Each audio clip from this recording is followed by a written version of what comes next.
Ahoj, vítám u své černé skřínky. Právě se chystám na 4dílkovou cestu nějaký Piráty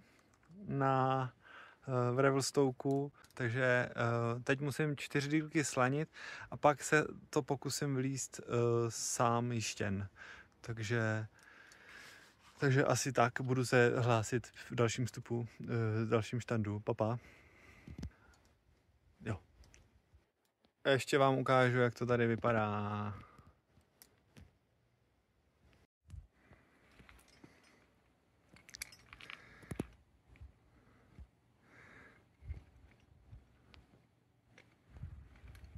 Takováhle pecka to tady je. Tady dolů budu slaňovat.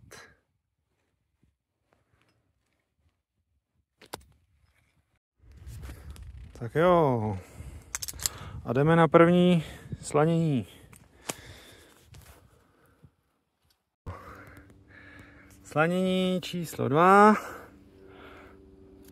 Tamhle dolů pojedu. Tak. Slanění číslo 3. Tady. Trvá to trošku díl, než jsem myslel, ale nerad bych něco posral. A jsem posranej až za ušima. Tak jsem dole. Slanil jsem. Poslední slanění jsem přeskočil a vyšlo mi to tak na špičky se 70 lanem. A bohužel mi spadlo půlka lana do vody, ale to se dalo čekat. Tak za chvilku polezu snad už nahoru. Papa. Takže mám to tady připravený. Polezu někde tady přes ten růžek. Nevím, jak je to vidět, ale prostě nahoru. První dílku jsem vylezl, slanil, zase zpátky. Teď si dám po druhý s toproupem.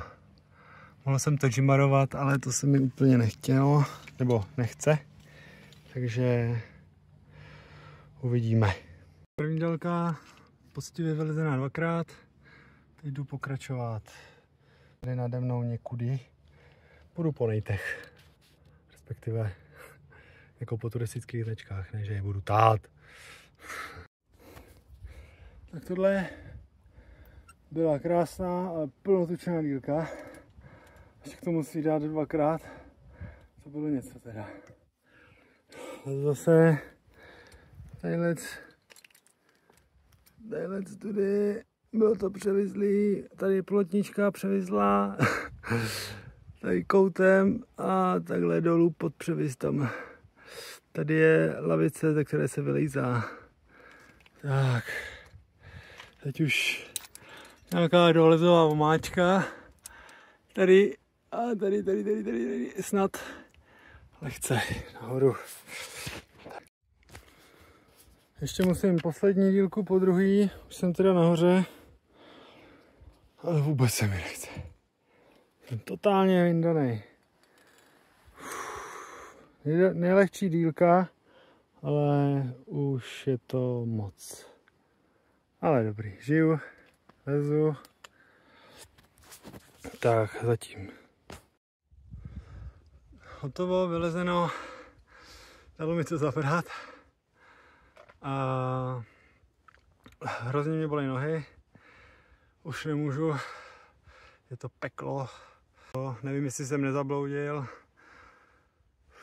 Jsou to asi 4 dílky, já jsem to dal na 3, takže 6 dílek jsem vylezl, protože jsem to musel jít všechno 2krát.